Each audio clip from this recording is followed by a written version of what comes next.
Heck yeah. Alrighty. So I'm Thad Johnson. I'm from Brookfield, Pennsylvania, and this weekend we're going to be doing the Happy Valley 70.3 North America Championships for Ironman.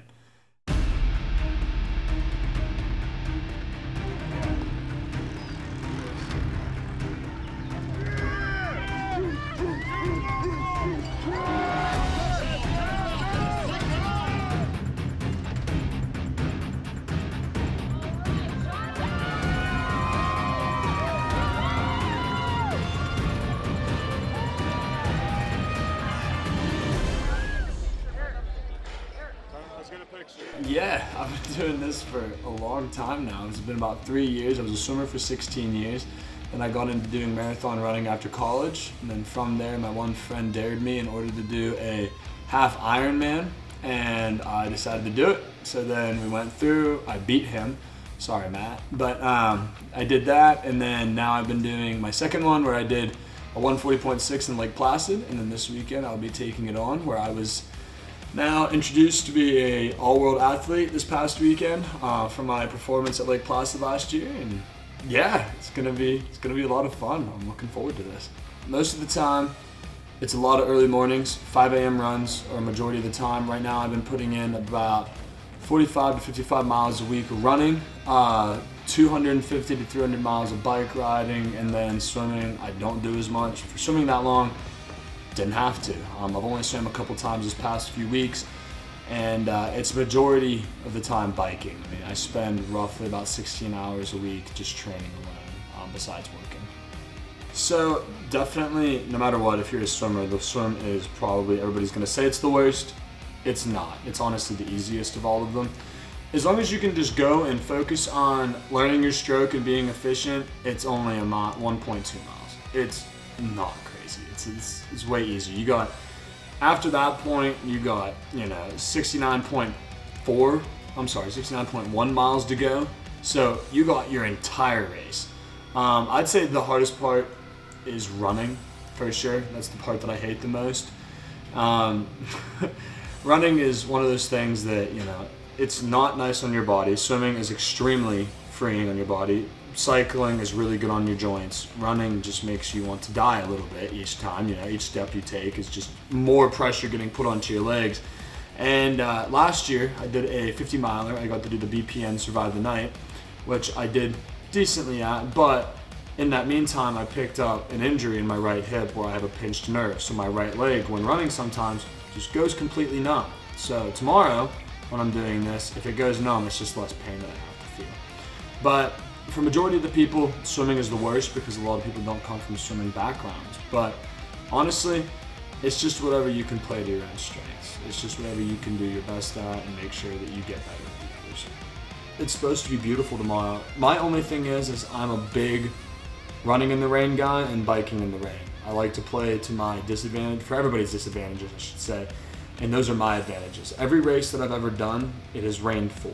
So I've been so used to running in the rain, biking in the rain, swimming in the rain, that this weather is supposed to rain in the afternoon, so I'm going to probably do like a rain dance or something tomorrow morning before the race to make sure, do a little bit of witchcraft, just to make sure that I'm getting everything out there. But I want to make sure that, the wind is good. If it's pouring down rain, you got to take your turns better. If not, if it's beautiful out, it's going to be real easy day to rip and ride and just see how far and fast we can go. Well, it's gonna be crazy. It's gonna be a lot of fun. Nick Bradford and I are doing it. Nick and I have been friends for years now. We train all the time. We don't get to see each other as much, but good luck to him. I know he's gonna kill it. Hopefully he doesn't beat me. I'll be really mad. So when this comes out, I'll probably have to have that part deleted. But no, it's going to be a lot of fun, and I'm really excited to see how everybody does. It's a great event. Ironmans, you can be who you want to be. It doesn't matter who you are. It doesn't matter what your background is. You just go out there and have fun with everybody else because everybody's suffering too. So good luck to everybody, and see how it goes. Ready to roll. Woohoo.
So I'll start off with the medal. The medals are really cool.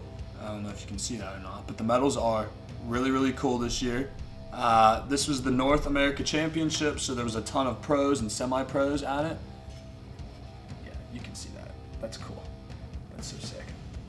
But there was a ton of pros, semi-pros there. I placed 37th overall in my age category. I believe it was out of 130, 140 there. I'll take it.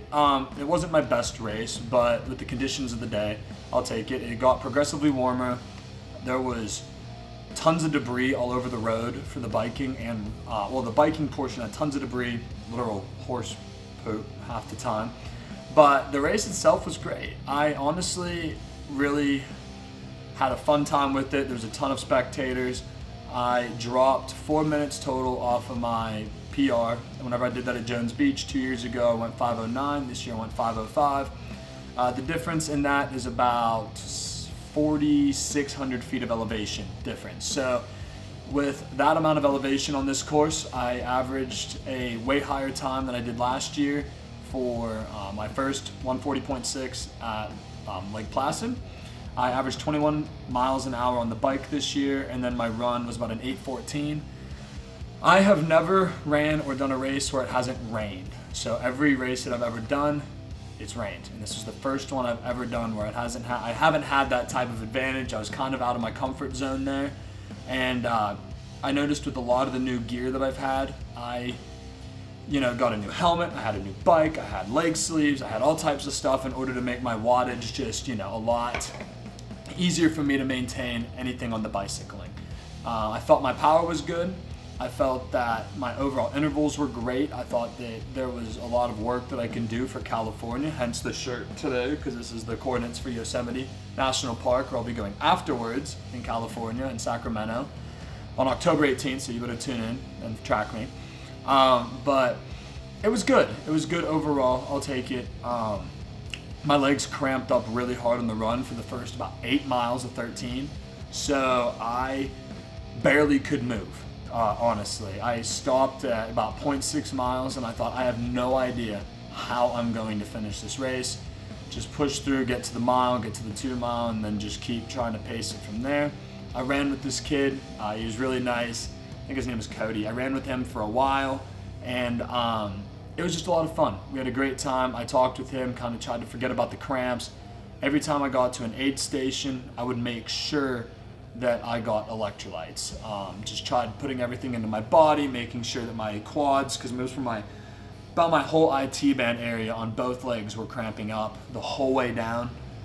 So I'll take a PR in my half marathon run, and doing that, I'll take it overall in general. It was a lot of fun. I loved it. I love Ironman events, but 70.3s are on the faster side. I like the 140.6s better, but that's just for right now. We'll see what happens in California. So, being a swimmer for, it'd be 16 years now if I consistently swam, but from, I think it was 6th grade to college, it'd be about 12 to 13 years in there. So, I always underestimate the swim because 1.2 miles, I was a distance swimmer. So, to me, it's just another day type of deal, and I know that sounds bad, but it's just kind of like a runner doing his portion, a biker doing their portion, just for the swim on that end. But what I will say, I usually swim at a 120 to 130 heart rate. I dropped 3 minutes on my on my swim. So I dropped 3 minutes there. For my last time, I did 32 and I went to 29. My heart rate was at 158 getting out of the water. Then my watch wasn't working properly, so I couldn't figure out how to get this triathlon mode thing to work. So then it kept saying I was starting the bike in the middle of the swim. So this whole thing was going wrong over here. I had no idea what was going on. My heart rate was at 158 in the swim. It's never been that high. I got out. I saw my buddy Nick. He was right ahead of me. He's way faster than I am, so kudos to him. But he was getting out of the porta potty, running over to his spot. He went to the bathroom. I'm just standing there. I'm in a daze. I had no idea what's going on. My heart rate is about 176 in transition. That's just stupid high. I have no idea why I was that high.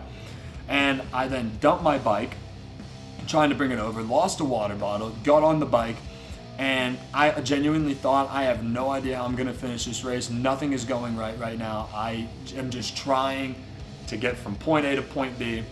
But I realized that I have this opportunity to be able to go and just, have fun. It's all about that, having fun, letting go, relaxing, and realizing that the last 5 months of preparation for this, since my 50-mile ultra in October, I took some time off, and then I started doing this for getting ready for California, and this is just my midway point to see where I'm at. But doing that, it really just all kind of hit home. And then I saw my family, I saw my friends, even the cameraman here. I'm just kidding, we're really close, all of us together. It was amazing. I saw everybody on about mile 2.5 to 3, and I realized why I'm still doing it and what I need to, hunker down for. And just the support that I had was amazing. And it was just, at that moment, I just took a deep breath, realized why I'm here, and I just started going. And it just felt like home again, being back on the bike. The run sucked, that was terrible, I won't lie, that was awful. The run course was terrible. I hated running around Penn State from here to there to here to here to there, blah, blah, blah. I've seen the Nittany Lion little sculpture 200 times. To me, it's great, love it, but running around a little tree in the woods was really weird. But other than that, no, it was a great time, and I'm very thankful for everybody that came out to support me. It was a lot of fun. I got way too hyped at times, I'll be honest. There was actually one time I saw Nick, George, Eric, Nick's the camera guy here, but I saw George and Eric in one spot. I saw my girlfriend Mary and my parents, and they were all spread out, and I was about to go up one of the first hills in the race, and I was just getting so freaking hyped. I was, yelling back at them, like having a great time, and then all of a sudden there's a 17% hill, and I could not catch my breath the rest of the ride, so I'm literally like barely making it up this hill, but I wouldn't have been able to do it without them, so I can't be more than thankful for that. I've been doing these races for a little bit now, so the recovery process has changed a lot. The first time I did my first marathon, I took a whole week off, just stretched, rolled out, went for walks, and then did my first 70.3. I started biking just a little bit after that, just to get some of the lactic acid worked out, and then it's evolved over time to now where I ran on Tuesday. My legs hurt, but they were still there. I ran at a 9-minute mile pace just for 2 miles. Then I biked, and then I just started getting right back into it. Now, tonight I have an 80-mile bike ride that I'll be participating in. It's, the week after, basically, of the race here. So it's just, starting to get, 2 weeks after, I guess now. Getting into it, getting ready for California, and the process has just been crazy. I mean, I've definitely learned over that time period that my body needs a lot more salt, a lot more water. The types of foods, I do better on a higher protein-based diet with less carbs, minimal fats, just baseline fat there. And my body just feels a lot better, honestly. Rolling out, stretching, making sure everything's there. I'm back to running every morning now, riding at night, swimming 2 to 3 days a week, and I'll be starting lifting here again, just to make sure that everything is well oiled and tuned and ready for the race. There's, doing Ironmans and triathlons has to be one of the most grueling sports in the world. I thought swimming was crazy, and I thought running was nuts, all individually, and then you do this type of sport. But it can be for everyone. I mean, they consider it the F1 of, endurance sports in this world. It's expensive, races are expensive, the time, the money, the effort, everything. It takes everything out of you. But at the end of the day, it really just, hits home that through everybody that supports you, everybody that, gives up that time, that effort, that money, that, understands that you're not going to be able to just to hang out anymore. You have, your weekends are 5-hour bike rides into an hour run, and the next day is a 3-hour run, roughly, mixed in then with an 1.5 to 2 hour bike ride or a swim. And then that's not counting all the 4 a.m. wake up calls, the late nights just trying to make sure everything's there. And I couldn't be more thankful for my support system in that. My parents have been absolutely amazing. I love them to death. They have supported me through thick and thin, and I cannot thank them enough for everything they've done for me.